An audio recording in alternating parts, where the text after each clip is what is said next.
Welcome to a brand new episode of the Bold Take Podcast. I'm Austin Hill. With me, as always, is Austin Wader. And we're back talking college football, week 2 in the books. And boy, oh boy, we had some ranked pandemonium. The top 25 got all kinds of shaken up, And turned upside down. and a lot of depression as well. A lot of depression. So let's get right into it with my ranked pandemonium part 1. Oklahoma State, Kansas State, Penn State, Utah, and Oregon all survived close games with unranked opponents. And look, let's just start with Oklahoma State, Arkansas here. Look, the Hogs had this game well in hand in the first half. And then in the second half, it seemed like Oklahoma State figured it out. To me, this game went to overtime. And look, to me, the big difference between the first half and the second half of Oklahoma State, it seemed that, one, the Oklahoma State offense was shocked at how well the Razorbacks were able to contain Ollie Gordon. Right, And it looked like the first half game plan was give the ball to Ollie Gordon, let him run, and that just didn't obviously work out in the first half. And so they started to lean on the passing a little more in the second half. And also, I think it took the defense a while to kind of believe in that Taylon Green-led Razorbacks offense. Right. I think they saw the UAPB game and thought, well, it is UAPB. Take it with a grain of salt. And they didn't really trust his ability to be a threat throwing the ball as well as running. And that led to a lot of big opportunities in the first half that I think they really limited in the second half and kind of made him have to sit in the pocket and really stay focused on making the big throws, put a lot of pressure on him. So that's really what the difference that I saw in this game. Well, the difference to me, number one, was coaching. I mean, that was the overall difference in this game to me. Yeah. Oklahoma State played like a team who had a coach who had been in that situation before and was confident. Arkansas had a head coach in that game who was not confident in where he was and knew how they struggled in close games last year and how it went. But let me just tell you how bizarre this game is based on this stat I found the other day. Since 2020, there have been 338 games where a team put up 550 or more yards and outgained its opponent by over 200 yards. Those teams are 337-1.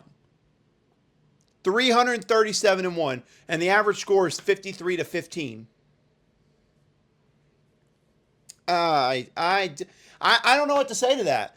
Arkansas was the better team all game long. I will say it. Way too many miscues, way too poor coaching decisions, and also just way poor preparation for a close game. I mean, for the love of everything, did no one teach Taylon Green how to spike a football late in the game? I don't get how that's not a thing. And I know the whole thing from this game is, well, Arkansas played Oklahoma State close. They played a ranked team close. You morons need to understand this, okay? 1-5 in close games last year. The issue wasn't that they were bad last year. They didn't know how to win close games last year. And from what I saw in this game, the exact same thing happened. Things are not going to change until there are changes at the top. And that's why I say, unless they win a lot of games in SEC or win a lot of close games, Sam is as good as gone in my mind. I'm sick and tired of playing close in these games and always screwing it up at the end. It is one of the more irritating things of being a Razorback fan over this. I mean, because all the close games last year, Ole Miss we were close with, Bama we were close with, LSU we really should have beaten in Baton Rouge. Who else am I thinking of? Who else did we lose close to in SEC last year? Didn't we lose close? Well, we lost to Mississippi State. Yeah, I was going to say Mississippi State was a 4-point game. Yeah, I mean, 7-3. It's ridiculous how many I should have known. I was at that game. Yeah. But I'm sick and tired of losing all these close games. Sam, either figure out how to close a freaking game out or get your butt out of Fayetteville. That's what it comes down to me, is the disappointment of always one-score games. They're do enough to give the Razorback fans a heart attack and still lose them the game. It's absolutely ridiculous. I'm tired of it. Yeah, and a thing I'll touch on here, you touched on how, poorly they did in the close games. But this game wasn't a close game coming into the second half. Exactly. It really shouldn't have been about winning a close game. It should have been about winning a, multiple possession lead. Exactly. And so even when a team comes charging back, they still should have I feel like they should have had a comfortable enough a lead to have been able to hold off a surge like that.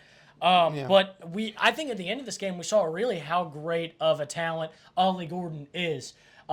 You talk about struggling basically the whole game and coming into the end of the fourth quarter and overtime and running the football. And look, I think he's still top 2 back in the country, but there's another guy we'll talk about a little bit later. Yeah, I was about to say there's a guy obviously solidifying himself as the best running back. There is no solidifying. He has already Yeah. solidified this season by carrying a team on his back. But no, Arkansas. Look, you have UAB this week. They cannot sleep on UAB. I know they lost to the legend General Booty, which the Booty is still undefeated. Don't forget. I know they lost to them in an ugly game, but I don't care. When you lose a close game like that, you always wonder how a team bounces back if they have an easy game the next week.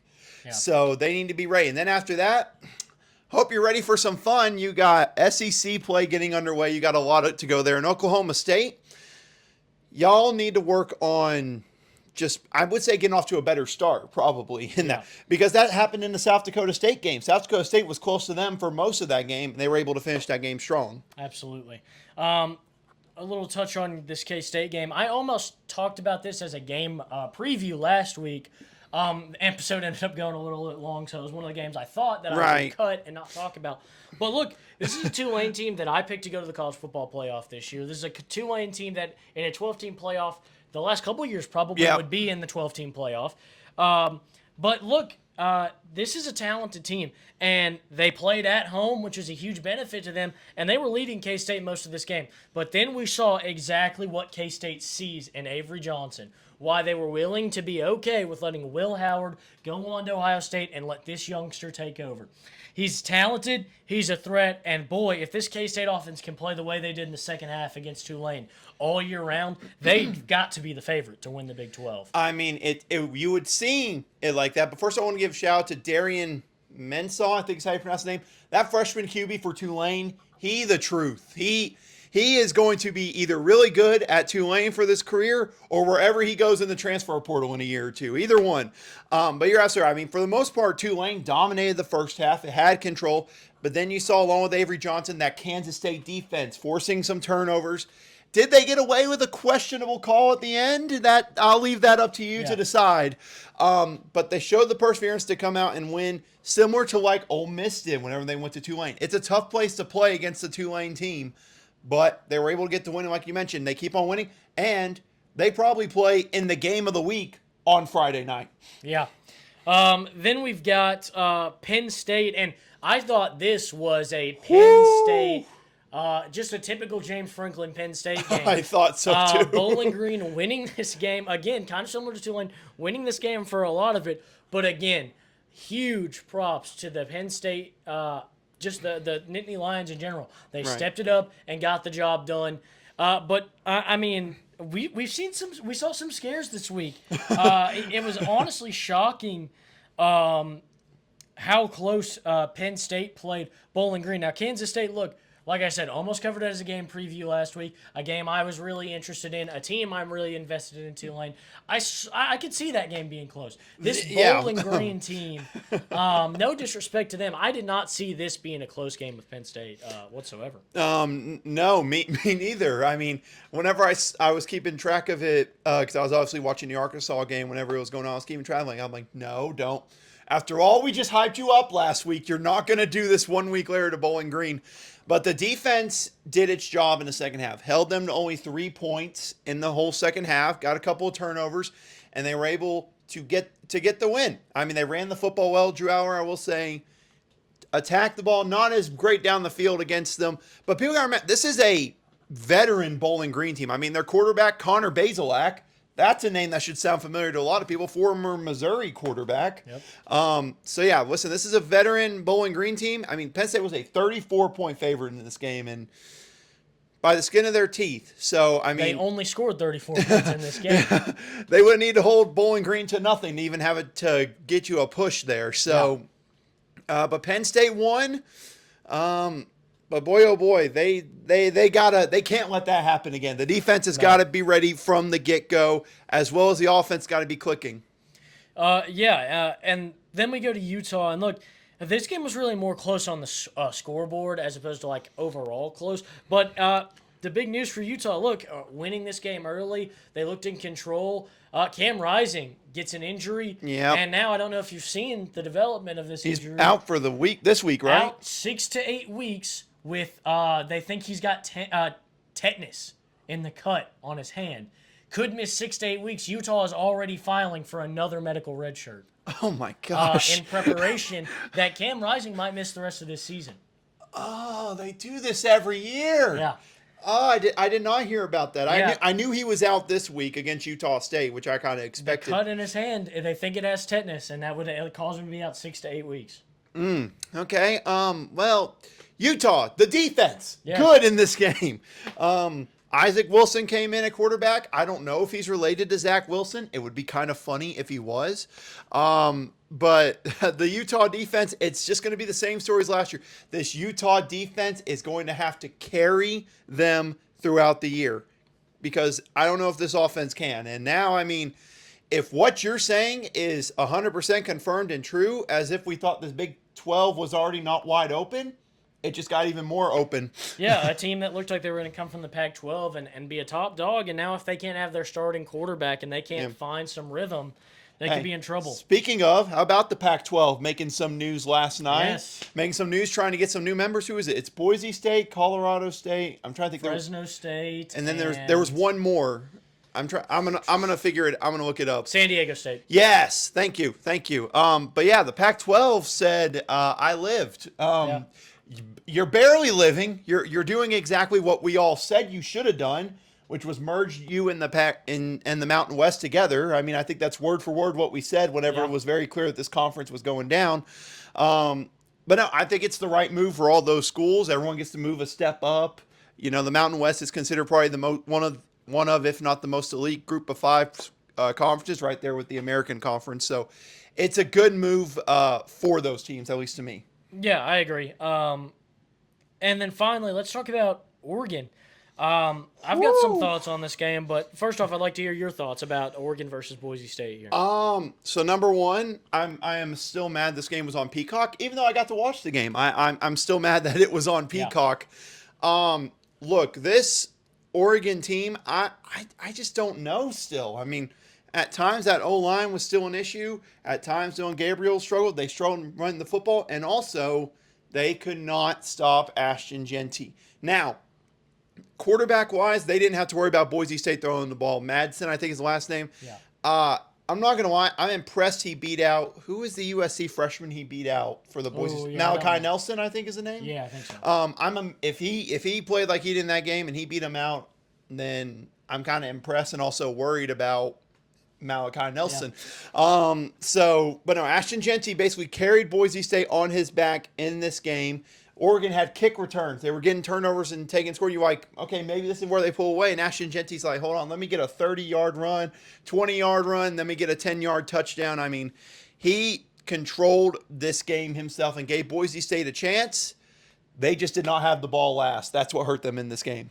Yeah, the thing that really frustrated me the most about this Oregon Boise State game was as I was watching it, the big punt return and kickoff return for touchdowns in this game, I think were marred by huge holding and blocking the bag penalties. Yeah. And look, I mean, those touchdowns come off the board. Boise State wins this game. Dylan Gabriel could not hold on to the ball at the end of the game. It was either he was fumbling or the running back was fumbling or an interception was being thrown. I think all but that very last possession ended in a turnover. Right. Besides the possessions where they were a kickoff return or a punt return. It was a bad game from Oregon, and I hate to say this, and I'm not saying that these Big Ten officials were being biased, but just some blatant mishold and blocking the bags. Both of those touchdowns were scored because the kicker/punter who was about to make the tackle got a two-hand shove in the back on both of those plays. It was tough to watch. I think Oregon is probably the worst undefeated team in the country right now. They've had 2 not so impressive showings. Look, I think they've got good pieces. I think Dylan Gabriel's still a good quarterback, and I think eventually these guys will figure it out. But I think Boise State was robbed of a top 10 win. And a chance to really put themselves on the map. Oh, I still think, even though they lost People saw. If they had Peacock, obviously that's the big thing. I agree that people saw, but I think I think they played like a top 25 team. I think they played like a top 20 team in the country, and they're not going to get that recognition probably at least for another 6 weeks now that they have one loss. Yeah, but I will say, so going back to our Pac-12 discussion, they have 6 teams.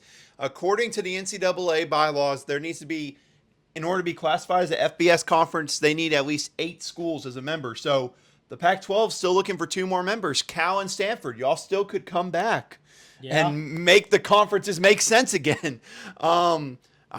I'm saying that's a hypothetical. Besides that, I don't know who else. Maybe they could try to. I don't know who else out of the Mountain West would be, worthy of that upgrade. So I'm curious who they're going to try to get for those next 2. I'm curious. Yeah, it'll certainly be interesting to see. But let's get into our Ranked Pandemonium Part 2 here. Yep. And this is the more disappointing side for some of these teams. Notre Dame, Kansas, Michigan, Georgia Tech, Iowa, and NC State all lose. These are all ranked top 25 teams losing. That's 6 top 25 teams losing. The most ranked teams, AP poll ranked top 25 teams to lose in a week since 2007. 2007. I was right. Let's go. Week 5 of 2007, where 2 top 5 teams actually lost, number 3 and number 5. Hey, if we want to have a repeat of 2007, I'm not saying no. Yeah. I'm not saying no at all. So please. So yes, this was absolutely madness. I had to know when the last time this many teams lost. It was 7 in Week 5 of 2007. Jeez Louise, that year was so insane. one more than gosh. One more than we had this past week, and that may not be the exact last time, but per my research, that's the last time I could find this many. We honestly could do an episode about the 2007 season 1. I mean, the amount, I think specifically, if I remember from video, the number 2 team in the country week after week just kept on losing. Yeah, what, like the last 7 weeks of the season or something? I think so. And I remember a video of Brent Musburger like calling a pick 6, like, number 2 going to lose again. What is it about number 2 this year? I mean, geez Louise, they can't win a game. You just didn't want to have it. But yeah, this was a crazy week. And look, we'll start in South Bend. This loss is inexcusable for the Notre Dame Fighting Irish. Oh, yeah, it was. Oh, yeah. Look, I understand. Look, it's coming out that Riley Leonard injured his non-throwing shoulder on, like, his second rush of the game, and that hampered – he didn't leave the pocket or he didn't leave, like, scramble past the line of scrimmage after that play, which I didn't realize. Nobody realized it until after the game. So that obviously hampered like his two-way abilities. Right. But the defense just wasn't there in this game. They just got outclassed. And I love Marcus Freeman. There are people calling for Marcus Freeman's job. It's his 3rd or 4th year. I think that that's insane. But the one comment I will have is this has kind of been the staple of the Marcus Freeman era. And it's not just these, nobody teams, but look, teams like Alabama, teams like Ohio State, teams like Michigan, they do not lose this many home games. And especially in a place like Notre Dame Stadium in South Bend, Indiana, with Touchdown Jesus looking over you. This is one of the best fan bases and one of the best home stadiums to play in. It's always rocking. You've always got diehard fans there. You can't lose this many home games. Look, Michigan, Ohio State, Alabama, Oregon, these teams usually go undefeated at home, or maybe you lose one game to a really tough opponent. But it seems to just become a staple. Ohio State last year, Marshall and Marcus Freeman's first year, Northern Illinois this year, I think USC a couple years ago. Look, it's okay to lose 1 or 2 of these games, but Marshall, Northern Illinois are inexcusable.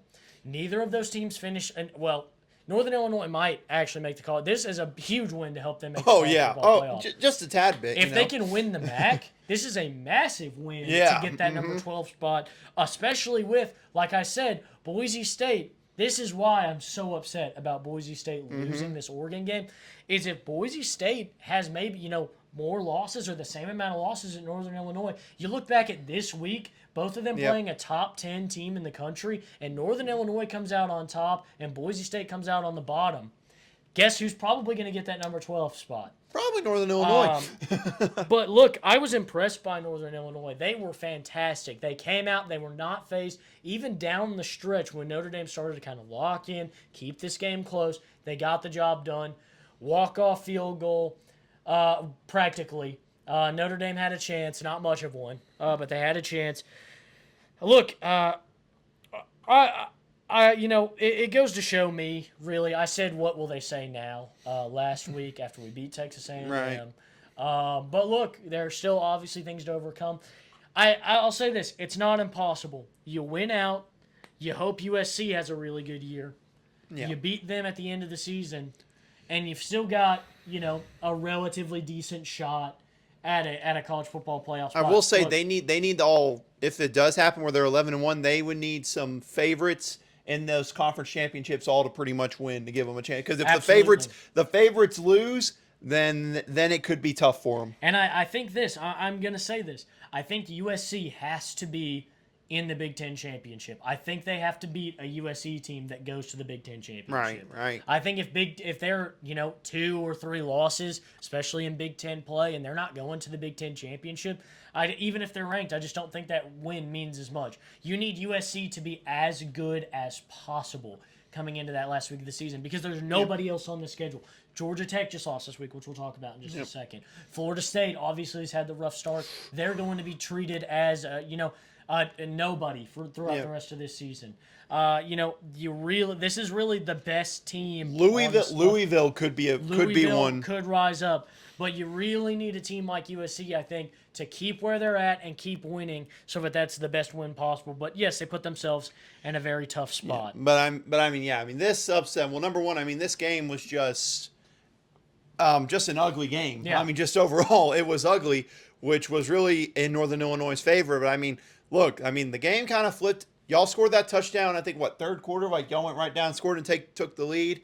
I thought y'all would go and take control of the game after that. But then I kept on seeing it was still close. And then that interception by Riley Leonard late in the fourth quarter was whenever I was like sitting up, I'm like, okay, well, let's see what you got. Yeah. And then Northern Illinois, I give them credit. You look at the stats, no flashy big performances, maybe Ontario Brown, maybe the main one, but not even a 100-yard rusher. They just took what Notre Dame gave them on that 4th and 1 play. You want to talk about barely getting that first down late. And then I'm just going to say it, they got screwed over on that 4th down spot before they kicked their field goal. Yeah. That was a first down. I know that didn't really matter because they made the field goal, but if they would have missed, I would have been raging about that. Well, here's a couple things about that. Notre Dame should have won this game with the way this was so mishandled. Look, they got a clear first down. Right. It was called a 4th down on the field. Then they go to review it, and they stop the clock, and they never start the clock. That's right. I forgot about that. So they can't even take the clock down there. They can't take it down more because they didn't get the first down. So they have to kick a field goal and leave Notre Dame with 30 seconds left. Where they at least got a half a chance, I can say. Look, Notre Dame, they had chances. If they completed all those passes that we threw at the end of the game, where they're sitting in field goal range, and we're talking about Notre Dame surviving an upset. Yeah, so, but I'm happy for Northern Illinois. I'm happy for them. First time they've been ranked since 2013. Who was the quarterback for them in 2013? Jimmy Garoppolo. I don't know. Jordan Lynch, I think, was Jordan Lynch. And that was the year they made the Orange Bowl against Florida State and then got humiliated. Besides the point, still a really good year for them. I'm happy to see them. But I will say, I know they won. I was still surprised to see that they made the rankings. I know they won. Yes. But I didn't know if they were going to go straight from, Northern Illinois, like the common MAC team, to, we'll put them in the top 25. But, it shows they respected that win a whole lot going on the road and getting a win in, like you say, a really tough environment. So yeah.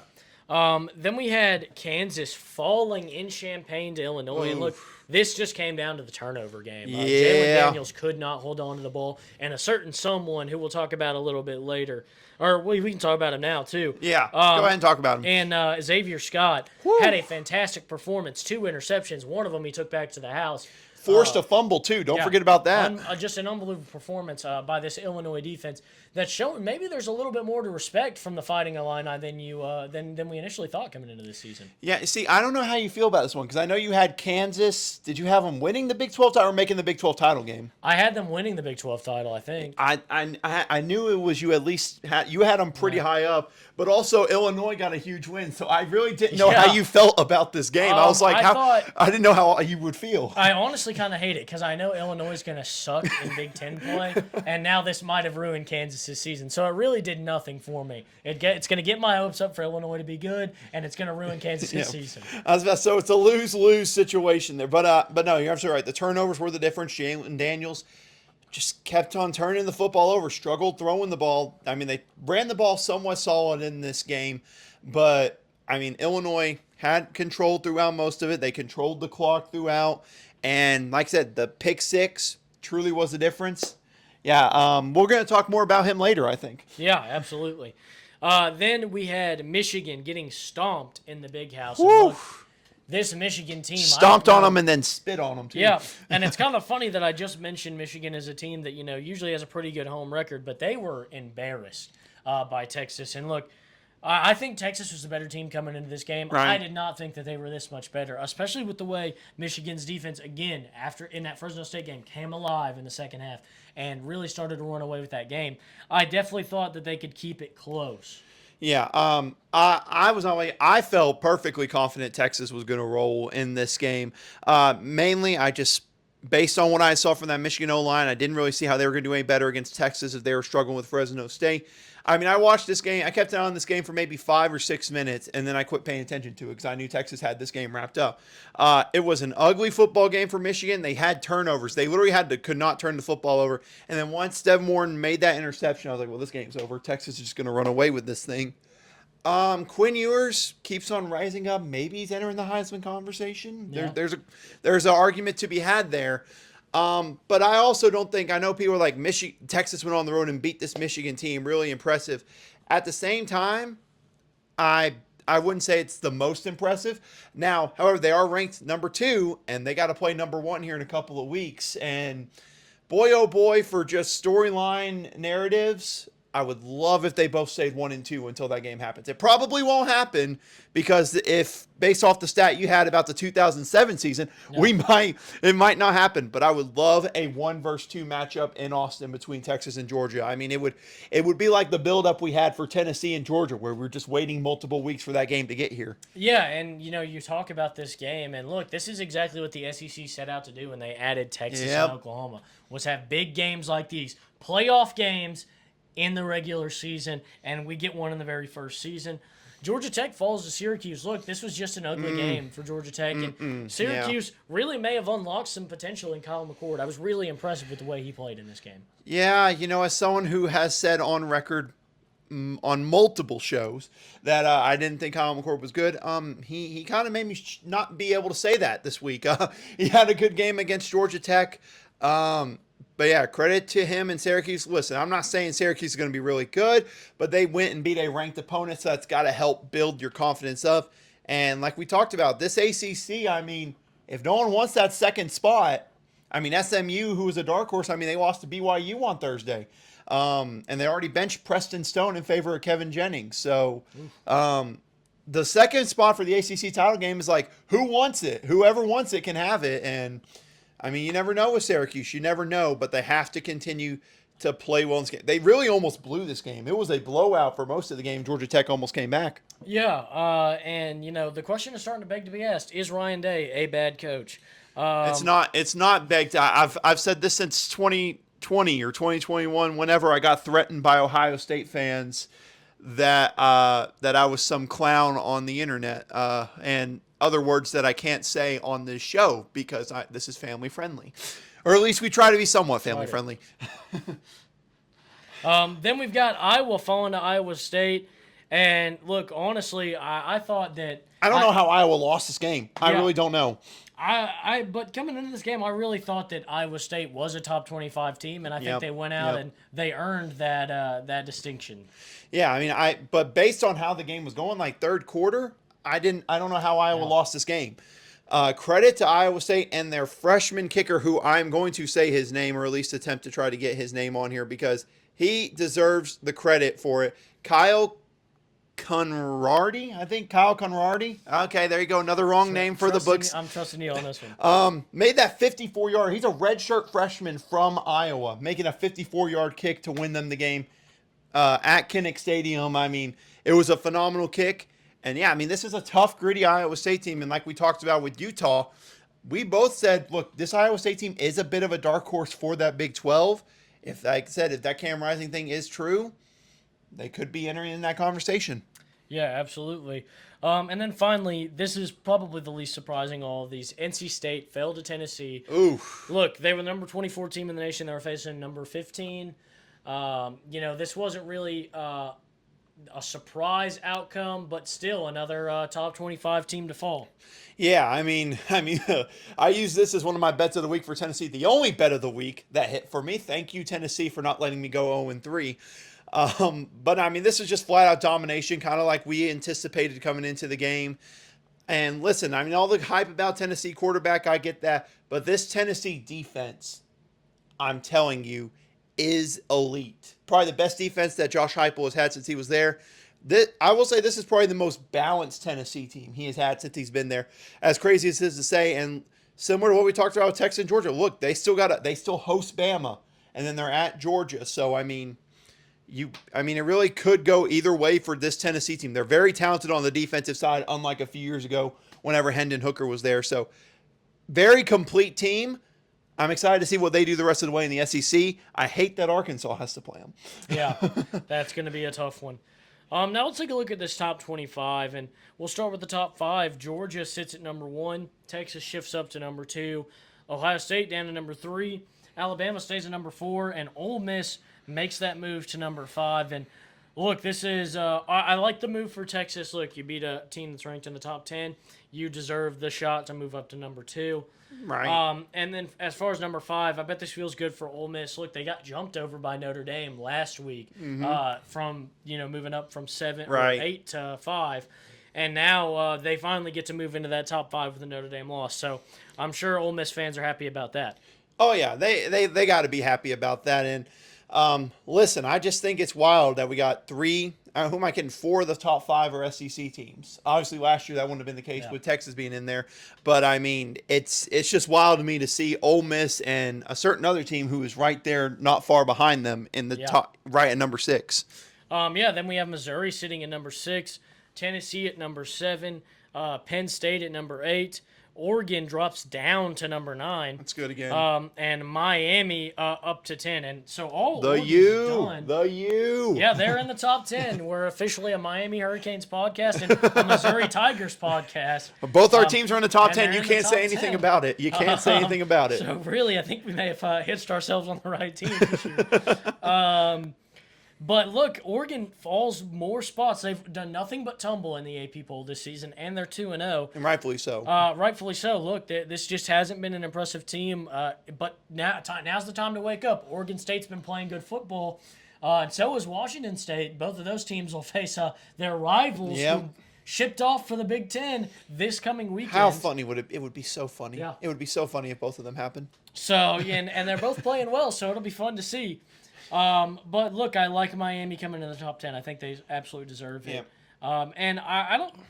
I will say Penn State not moving any at all kind of surprised me. Yeah, I'm indifferent on Tennessee moving all the way up to 7. I think they won and they did a good job, but I don't. I mean, I think we're valuing NC State at 24 as a little too high profile of a win. Yeah, I think so as well. But I mean, just this top 7 in general. I mean, you take a look at it. I mean, you got Tennessee, Missouri, Ole Miss, Bama, Texas, and Georgia. 6 of the top 7 are all SEC. Yeah. I mean, and like you mentioned, this is what they wanted to do by bringing in teams like Texas and Oklahoma. The matchups in this conference, the remainder of the year, whenever they get into like full conference play, they're going to be some battles, Austin. They're going to be some they battles. might set some kind of record for most top 10 matchups in conference play in a conference's history. If they do that, then ESPN might have made a good purchase. Yeah. That's why you'll live with some things happening like LSU, South Carolina being like the main game for y'all. Those are the things you'll live with if this is what the top 10 always looks like. Yeah. At number 11, we've got USC shifting up a couple more spots. Utah dropping down one more spot. And look, I think this is the right thing. Look, clearly they didn't play the same when Cam Rising went out, and Baylor started to they made the game close, and that's not what Utah should hope to happen playing against a Baylor team that just kind of looks lost right now. Yeah, and then you look at the rest of them. I mean, I don't get Oklahoma State moving up 3 spots. They really didn't look that good. Kansas State, I would honestly argue Oklahoma State and Oklahoma should be flipped, honestly. Even though Oklahoma, they struggled with Houston, gave them a defensive battle, and now they're hosting Tulane, I think. They're either hosting Tulane or they're at Tulane. I want to say they're hosting them. I think they're hosting Tulane. They are. Okay, so that'll be an interesting test for them. But there you go. You got a couple of Big 12 teams, and then yet another SEC team in that top 15. Yeah, and my big thing looking at this is, I don't know, if anybody should shift up here, yeah, it should be Oklahoma. Oklahoma and Oklahoma State should definitely have changed spots. Or maybe either you could put Kansas State at 13, Oklahoma State back down, and then flip them like that. I just didn't see an Oklahoma State team that was that impressive to me against Arkansas. And I'm saying that as complete bias because I think Arkansas should have won the game. But I think it's really true. At number 16, LSU shifts up 2 spots. At number 17, Michigan dropping 7 spots. 18, Notre Dame drops 13 spots. Louisville up 3 to 19, and Arizona stays still at 20. And look, the AP poll was harsh. Oh, yes, they were. I think Notre Dame absolutely deserved it. I think this massive drop is warranted. I think I'll say this, and I know I'm a Notre Dame fan, but I think maybe they should have lessened the blow on the Notre Dame drop if you're going to put Northern Illinois at a top 25 team this week. That's a fair argument. That's a very fair argument. I don't think they should be top. I think they should be higher than Michigan. I think they're still a better team than Michigan, but that's my personal preference. Right. But again, I think they were a little harsh on Michigan as well. They lost to a top 10 team. But look, they're trying to send a message, and clearly, teams are going to be jousting for positioning in these rankings all year long because the playoff is bigger. You want to get into these spots. You want to try and get these rankings right. So, look, I get it. Rewarding teams early in the season with better rankings because they won their games is fair enough. Yeah. In this early out of conference, especially with Notre Dame, a game that they scheduled to win, not a game they scheduled to show their talent. Right, exactly there. But I mean, talking about some of the teams that you didn't mention, I mean, Louisville there, I've been impressed with what I've seen from Louisville so far through 2 weeks. Arizona, that last week against Northern Arizona, I don't know what happened there between there and the New Mexico game. But look, we're going to find out about Arizona on Friday night. That's going to be a great game between them and Kansas State. But Louisville, I'm telling you, Louisville was one of my dark horses in the ACC. This is adding up kind of like last year. They'll just slowly climb up near that top 10, and hopefully they don't lose to a 2-10 or 3-9 Pitt team, however bad Pitt was last year. So, but Louisville, I mean, it's like I said, if no one else in the ACC wants to take that spot and play and be one of the top teams, Louisville could take it again like they did last year. That's exactly what they did last year. You're absolutely right. Then at number 21, we've got Iowa State. At number 22, we've got Clemson. Look, I know they had an impressive win over Appalachian State, but I'm going to say this now before I even finish the rest of this top 25. Clemson should not have stayed in the rankings last week, and their win over Appalachian State I don't think would be enough to put them back in the top 25. Get a team like Illinois, Boise State, or Syracuse in this top 25. I think that should go without saying. Yeah, I mean, that's fair enough, but I will say I'm slightly biased because number one, I picked App State to make the playoff, so I'm like, well, they beat my playoff team, so that's got to be a good win. But no, I see the argument for that as well. I mean, I think it's a good win. I just don't think they should have been in the top 25 last week, and I don't think that win would propel you above an Illinois, a Boise State, or a Syracuse had they not been ranked. Right, even an A&M maybe, even an A&M, I still give them credit. Even though they lost that game to Notre Dame, I still thought they were talented there. But talking about the rest of this, I mean, Nebraska, Boston College, Northern Illinois, 3 new teams in the rankings. 3 of them, first time they've been ranked in a long time. Yeah. I was really excited to see Nebraska, and look, that I like this ranking for them. It almost makes an example out of Colorado here. Look, you come up, you drum up all this hype, and then you come into your first big game of the season against Nebraska, and you know, wet the bed. Yeah. And you leave early after wetting Yeah. the bed.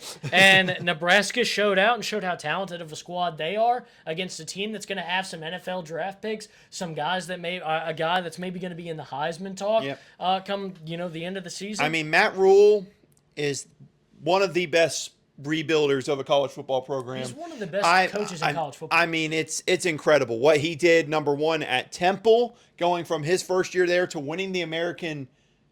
He won it once. I want to say he almost won it a second time as well. What he did at Baylor, the turnaround there. I'm not going to talk about his NFL time because look, that team he was coaching was just a travesty. They're still bad. Yeah, they're possibly even worse. Stick around for the NFL episode. But I mean, he's just the king of rebuilding college football programs. I'm happy for him. I'm happy for Nebraska fans because that's a dedicated fan base that deserves a lot of love. And Boston College, look at Bill O'Brien, his first year. Look what he's done. He's done a fantastic job in those first And two games. he's got a chance to do something even bigger this Saturday. Yep. He's got a big chance. And then you mentioned Northern Illinois, first time 2013.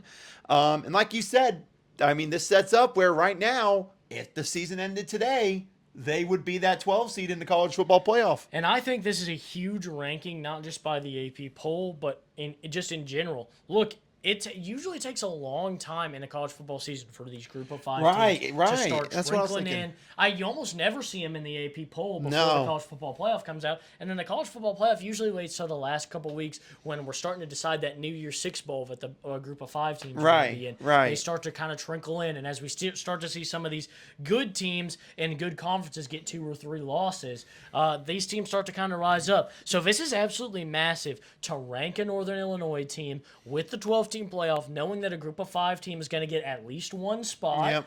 I mean, hey, think about it. Who knows? Depending on what happens in the Big 12 with those teams, if Northern Illinois does good the rest of the year and wins, they might be one of those top ones, and there could be a conversation for another group of 5 team. I mean, if they get here's the thing: if they are one of the top 4 conference champions ranked, then they get a bye. Exactly. And then somebody still gets to come in at number 12 from the group of 5. Exactly. I mean, it would be fun. Obviously, we're being way too hypothetical here, but it's a fun hypothetical. You would need you'd really need the Big 12 or the ACC to fall off the face of the earth. Right. Pretty much. Pretty much. But I like this top 25. I think it's interesting. I think it sets up the fun that we've seen so far in this season. So let's get into our team and player of the week. And if you want to kick us off with your top 5 teams of the week, I'd love to hear it. All right. So my top 5 teams, I'm going to go from 5 to 1. Okay. Number 5, I got Illinois. I'll give him credit for a big one, even though similar to him, it was disappointing to see Kansas go down, but Fat Boy got the job done. Yes. Number 4, I got Texas. Just going in, brutally beating Michigan. Pretty simple there. Number 3, Nebraska. I wanted to give them some love. Again, this was the biggest regular season game they've had at home, like I said, since maybe 2014, 2015, since then. So I was really happy to see them get a win there. Number 2, I had Tennessee. I thought they would beat NC State. I didn't think they would beat them like a drum. They absolutely demolished them. Defense was incredible in that game. And then number 1, I mean, I feel like I would not be allowed on this show if I didn't have Northern Illinois as my number 1. I mean, that's just easy one. Yeah, completely agree with you there. At number 5, I had Iowa State. I really like, going into this rivalry, have something to prove. I feel like they were robbed of a top 25 spot with Clemson staying in the rankings last week. Going out there and showing they're a top 25 team in an early ranked matchup against, one of the top 2 conferences in college football, right. The Big Ten, getting the first laugh for the Big 12 here with some of those bigger conferences. And they own the state technically now when you think about it. That's fair. So I like them going out and getting the win. At number 4, I had Syracuse. I think this is really a win that puts them on the map, beating a ranked team in Georgia Tech. and kind of showing that, look, I thought Spencer Schrader, him graduating and now not being with the team anymore, I thought this would set this Syracuse team back. I thought he really kind of helped shape a King new of the culture. bootleg. Yep. Yeah, and the way he ran the bootleg. And I thought bringing in Kyle McCord was maybe a mistake. I didn't think he had the same kind of talent. But he really went out, and his numbers looked really good. I think he played really well for this team, and I was honestly impressed. At number 3, I have Illinois. Look, it derailed Kansas' season, but somehow the Fighting Illini get it done in Champaign and maybe start to put a little bit of a target on their back coming in later this season. Number 2, I like Texas. Look, I thought they were going to win this game, but to come out and flat out destroy Michigan in the Big House, look, it usually doesn't matter how good or bad this team is. The fans usually make this a tough place to play, and Texas came out and got the job done and left no questions about who the better team was. And then at number 1, we got Northern Illinois. Look, this wasn't a question. This was the best team this week. Right. They went on the road to a tough environment against a top 5 team and shocked the world. Look, on Instagram, you guys felt the same. NIU closing out both of those polls. And then on Twitter, we had NIU, Texas, and Illinois all getting votes. So, I mean, it's pretty clear winner here. So, pretty clear winner. Obviously, Northern Illinois Huskies get the job done. They leave no questions about it. They are our team of the week. Yep, and very well deserved. So, Matt, we had Vanderbilt week 1 in Northern Illinois. Yeah, who had that on their bingo card? Not me. I didn't have Vanderbilt, Northern Illinois as our first 2 teams of the week once all the games kicked off. Well, week 0 was it? Who was our team of the week for week 0? Oof, was it Montana State? I think it was Georgia Tech. Georgia Tech. So okay. still Georgia Tech, Vanderbilt, and Northern Illinois have been our teams of the week so far. If you correctly predicted all those, no, you didn't. Yeah, you're a liar. You're lying to yourself. So, but no, happy for Northern Illinois. Really happy for them. Hopefully, they can make some fun for being that Group of 5 team. Hopefully. Yeah, absolutely. And then let's get into these player of the weeks now. Who you got? So my list, I went with some similar ones. Number 5, Jaquindon Jackson. I mean, similar to what I said about General Booty last week. I told Austin during the Arkansas game he was going to be on here. 149 yards, 3 touchdowns. He was our offense. He got injured late in the game. That could have been a factor. That could have also helped out there. Number 4, Xavier Scott, defensive back from Illinois. Similar to what we talked about. 2 interceptions, 1 for a pick 6. He had a forced fumble, had 9 tackles. Was a big key to them defensively. Number 3, I have John Mater from quarterback from Washington State. Now, you look at the passing stats. Only 115 yards passing. Nothing truly special there. 21 carries, 197 yards on the ground, a touchdown, averaged 9.4 yards per run. So he was getting big runs each time he ran. And again, this is Washington State, a team that still does run the air raid. So I just found it would be interesting for a QB to have a game like that. Number 2, Ashton Jeanty. I could see an argument for him being number 1. But I want to give someone else credit for that because I have a feeling he's going to be on here many other weeks to come. Yeah.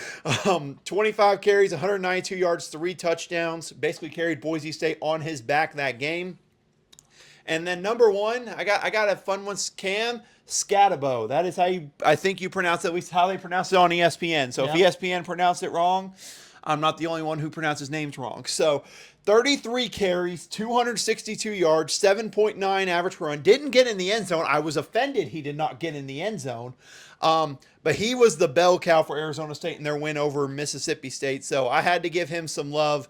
And really just the Arizona State football program. Their difference between what they were last year through 2 games this year, they are dramatically improved as a team. Absolutely. At my number 5 spot, I also went with Jaquindon Jackson out of Arkansas. Look, he got robbed of a top 4 spot in the Players of the Week simply by losing. He just had an impressive performance. At number 4, I put Kyle McCord. Like I said, he really came out and impressed, kind of taking over this new role at Syracuse, and shows that maybe it was Ohio State's fault that he wasn't so good. I'd like to know where Ryan Day's at right now. Yeah. At number 3, I've got Xavier Scott, the 2 interceptions, the touchdown, shutting down one of the best quarterbacks in the country and a top 25 team. Impressive. At number 2, I'm with Ontario Brown, the running back out of Northern Illinois. Look, he got to 80-something yards rushing, but 99 yards receiving. That's what I was thinking as of. well. I got stats mixed up. He really was phenomenal, just all around. And had he not gotten hurt late in that game, he may have been able to help really push his team over the goal line and make that maybe not even a contest against Notre Dame. Maybe.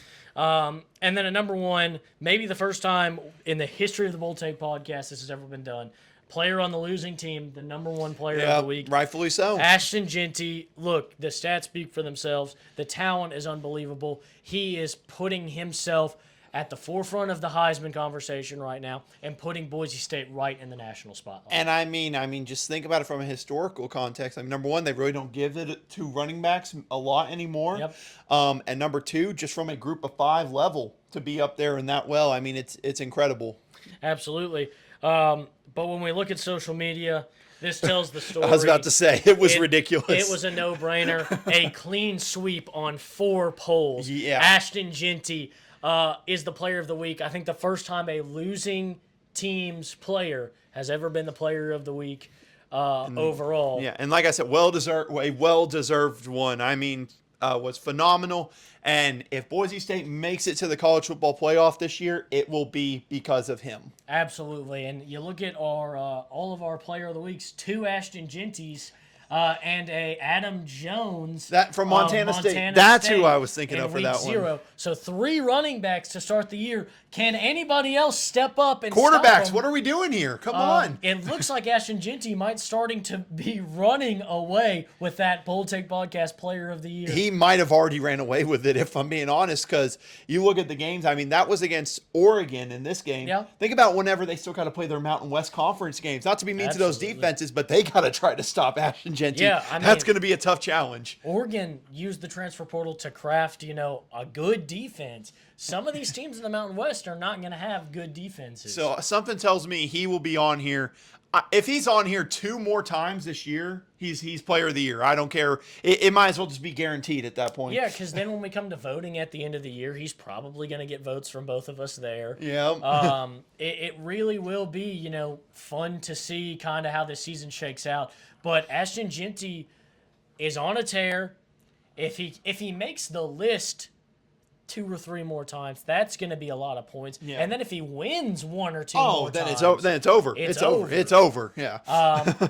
It's only the second year doing this, but I think 2 times might be tied for the record of wins in a season. I mean, did we have a 2-time winner last year? I really don't think we did. I don't think we did. I know either. we had back-to-back Kentucky players. Yeah, but 2 different guys. But it was 2 different guys. It was either him or Ollie Gordon would have done it twice last year. I think Ollie Gordon was up for it multiple times, but he only won it once. I think that's what it was. But look, it's unprecedented history here, and look, he's just showing out how talented he is. Yep. But let's take a look at next week's games. Here were some game previews and then our game picks. And look, starting out, we've got Notre Dame versus Purdue. And look, the big story here, you're going on the road, playing against the Boilermakers. This is an in-state rivalry. Yep.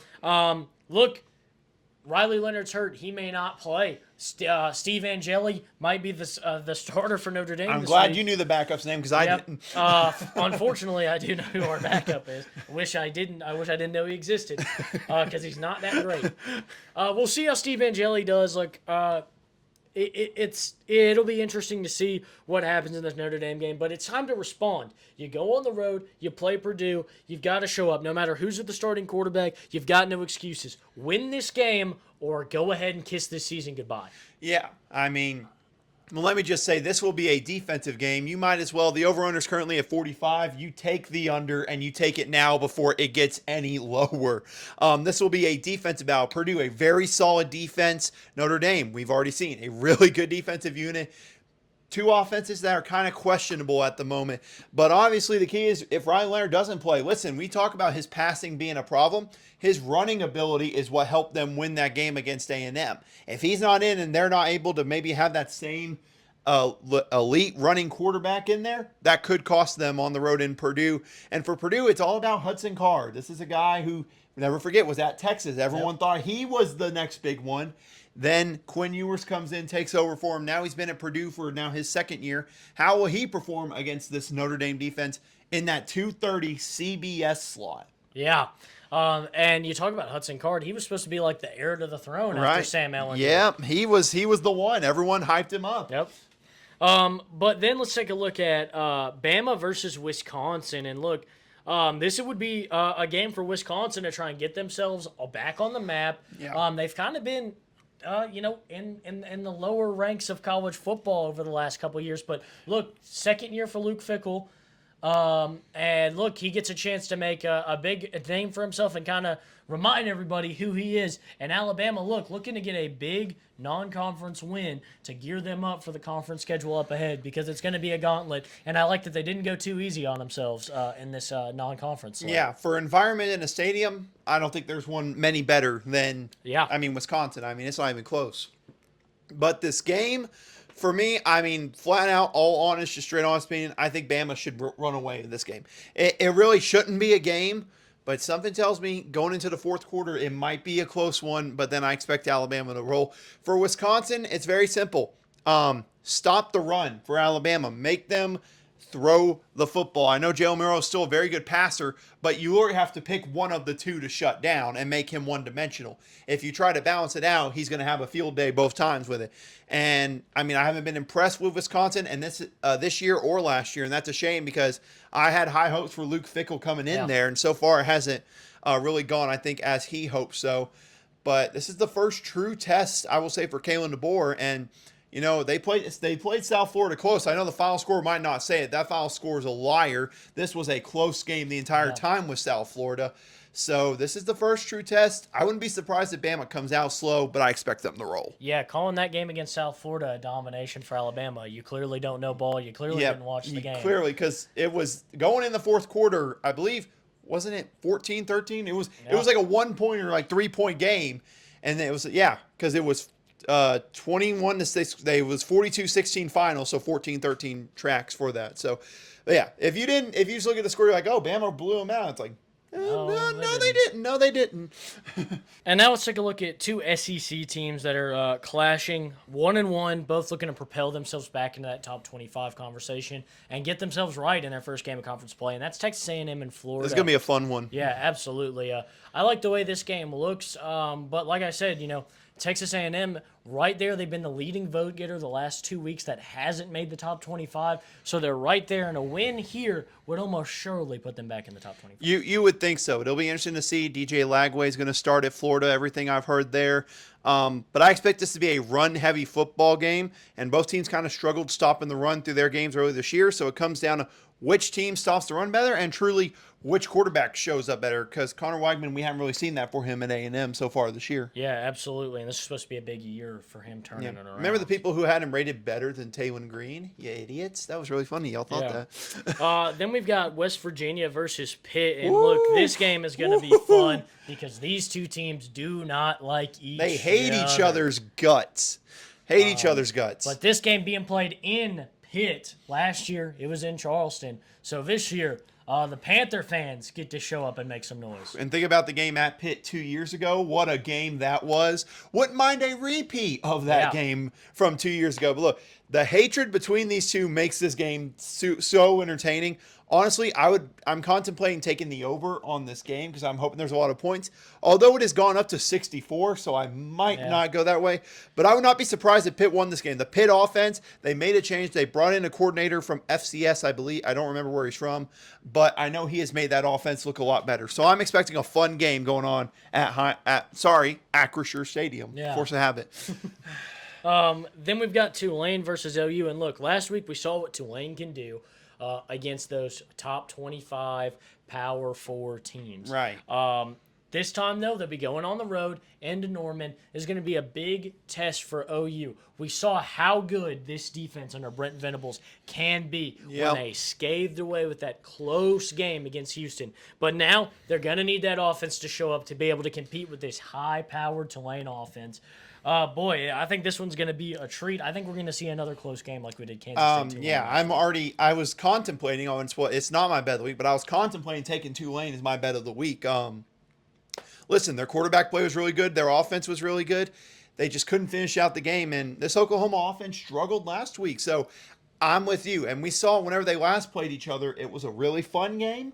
I'm expecting the same here. Yeah, absolutely. And then the final game to look at here, Ole Miss versus Wake Forest, and really only highlighting this game because this is Ole Miss's first Power Four Right. matchup of Played the absolutely season. nobody the first 2 Yep. weeks. And they've done well in that regard. They haven't lost a game. But now they play Wake Forest.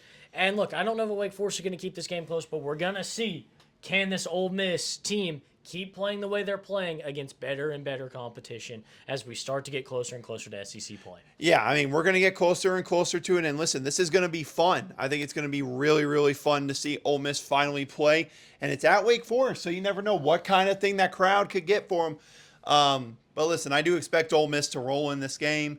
It'll just be fun to see them play a Power 5 or Power 4 opponent. Yeah, So, what's that say, 23 and a half? 22 and a half 22 now. and a half. But I mean, it honestly, you could probably take that for Ole Miss. So Yeah. And if you took Ole Miss, like I told you to, minus 41 or whatever last did week. they cover? They covered. Okay. So I don't even know who they played because I didn't pay any attention Middle to it. Tennessee.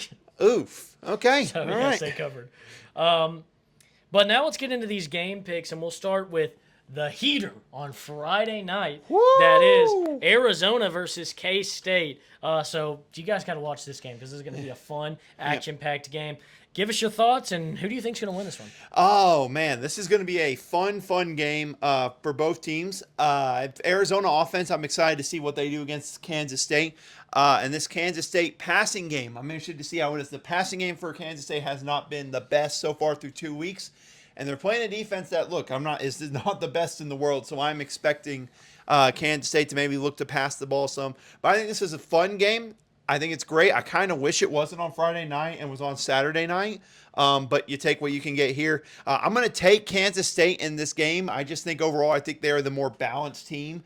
And that's my main reasoning there. I'm going to go with the more balanced team. Although I would not be shocked if we saw Arizona win this football game. Yeah, I'm going to take Arizona in this game.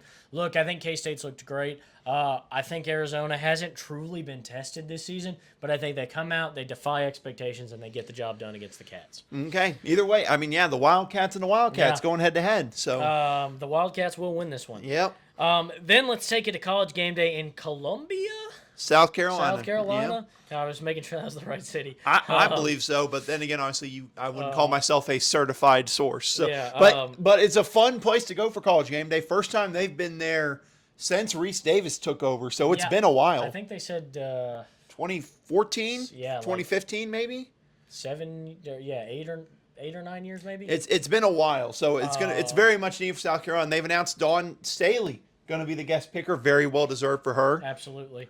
But you look at this game, LSU, South Carolina. Look, South Carolina's unranked, but they had in my opinion, surprising win last week against Kentucky. They dominated them. Especially with how bad they looked in their first week. So now, can they come out and be, it's going to be a true test. In SEC play, you're playing against the Tigers, who had a thriller against USC, a team a lot of people still think is a championship contender after that game, including ourselves. Yep. But who do you got taking this game away?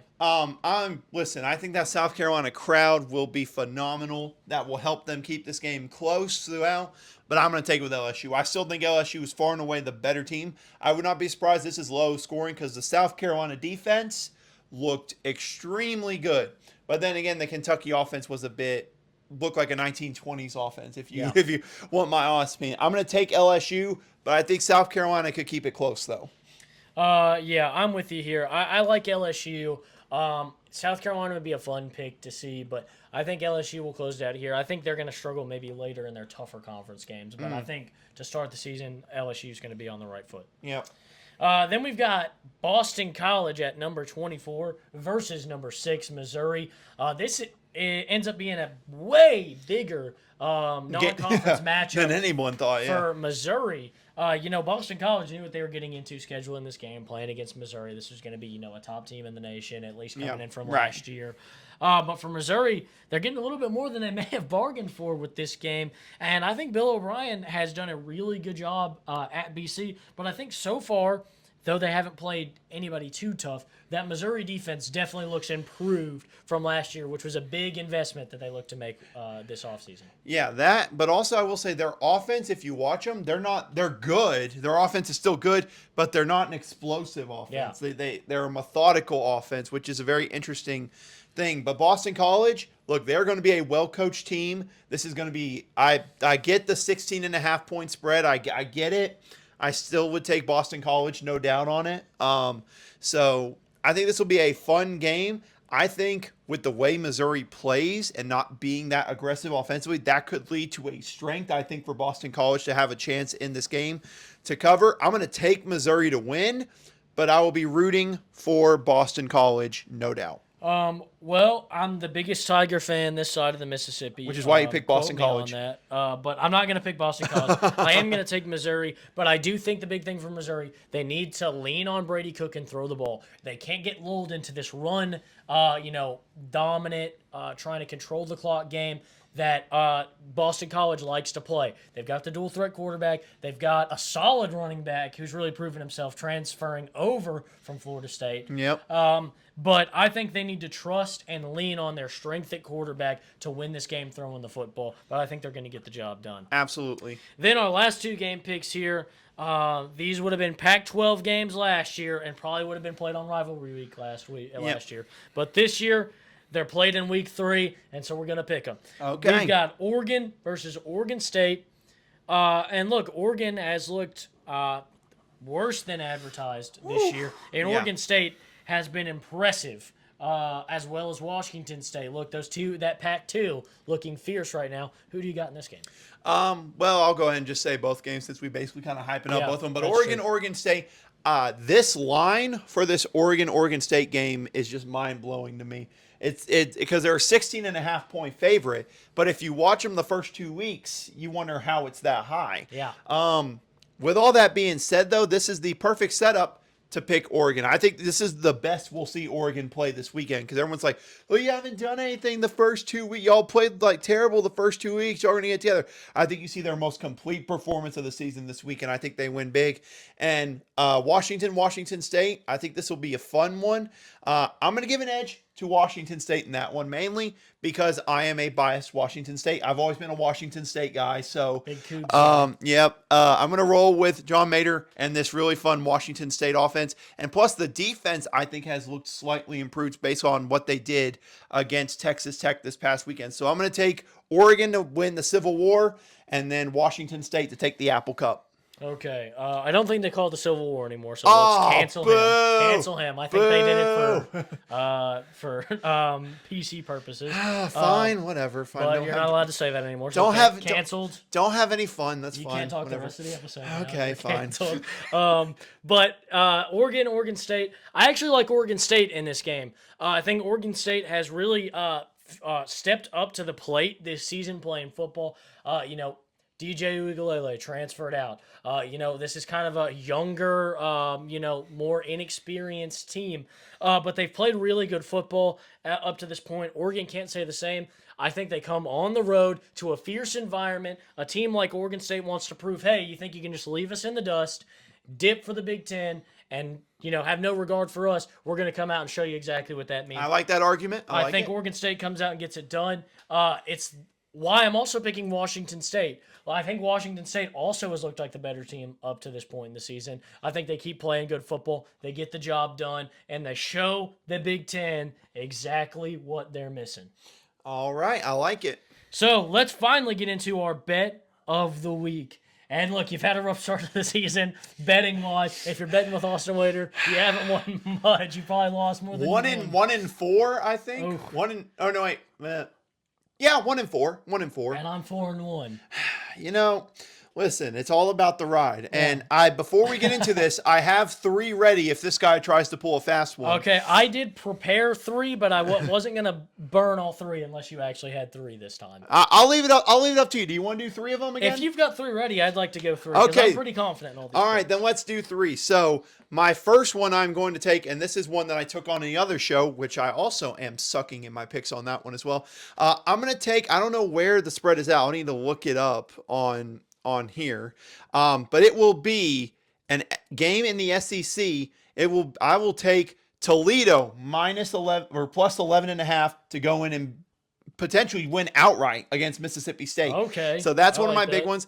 Number 2, I like Alabama minus 16. I think they destroy Wisconsin. I don't think it's a close game. I think maybe after the first quarter, but I do think Bama will roll in that game.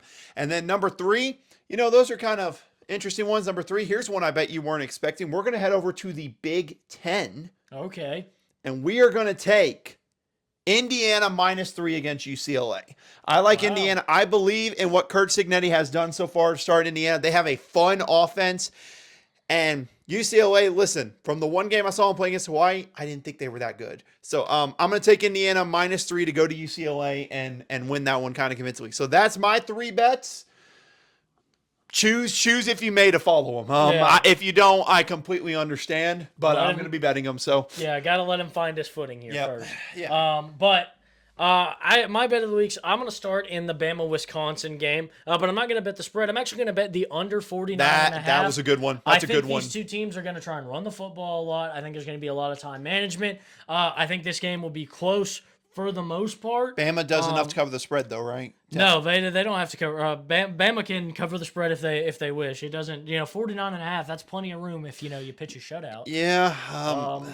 But yeah, I like this game. I think that these are going to be two teams trying to establish the run game early, and I think that that's going to lead to a lower scoring game. At number 2 here, I've got Boston College plus 16 against Missouri. Look, I think Missouri, like I said, is going to win this game, but I think plus 16, this Boston College team has shown how they can control the clock, how they can keep the game close. I think this game stays within 2 possessions. All right. And then at number 3, I've got Ball State plus 36.5 against Miami. Look, Miami's an explosive high-power offense. This is my daring one of the This week. is the number's way too big that there's no way they don't cover one. I love this one. This might as well be your special. Yeah, I just love seeing these big spreads because to me it just screams free money. I think that if Ball State comes out and scores just a couple times, it makes it really hard for Miami. Get in the end zone twice. To just run away with this game because then you're talking about having to score almost 60 points, which, I mean, the starters would have to play almost the full game for that to happen. Right. And if they only score 14 points and you get to 30-something points, you're probably not playing Cam Ward down the stretch against Ball State with that much of a spread. I just think in this game, it's too big, and if all Ball State has to do is come out and score 1 or 2 times, and I think they've killed the spread. All right. You heard it here first. So pick which 3 you want to go with. I know where you're going to go, but pick which one. Or all 6. All 6 in a parlay. Last weekend the parlay failed me, so I wouldn't. Yeah, maybe not the parlay. Maybe see how my picks do. Some of mine are early in the day. See how those go, and then make wise decisions. Yeah. Again, we are not financial. We're not financial advisors. Yes. We can't tell you what to do with your money. We're not. We're only giving you the opportunity. We're just sharing the bets that we like and why we like them, but we are not in any means trying to persuade anybody to make any form of a bet. Right. We are not trying to get in trouble. We're not trying to force anybody against their will. You will bet Indiana. That's going to get us sued. But with that being said, that's going to do it here for us on the Bold Take Podcast. Make sure coming out maybe today, right after this episode, maybe tomorrow. Depends on how lazy I am editing. Yep. But we'll have an episode coming out for the NFL. Be sure to stay tuned. We're talking all the action. We get to talk about our favorite teams. We're both 1-0. We're both undefeated. We both did it without offensive touchdowns. Yes, we're both headed to the Super Bowl this year. Exactly. So you'll want to stick around for that. But with all that being said, I'm Austin Hill. That's Austin Wader. And we want to thank you for listening.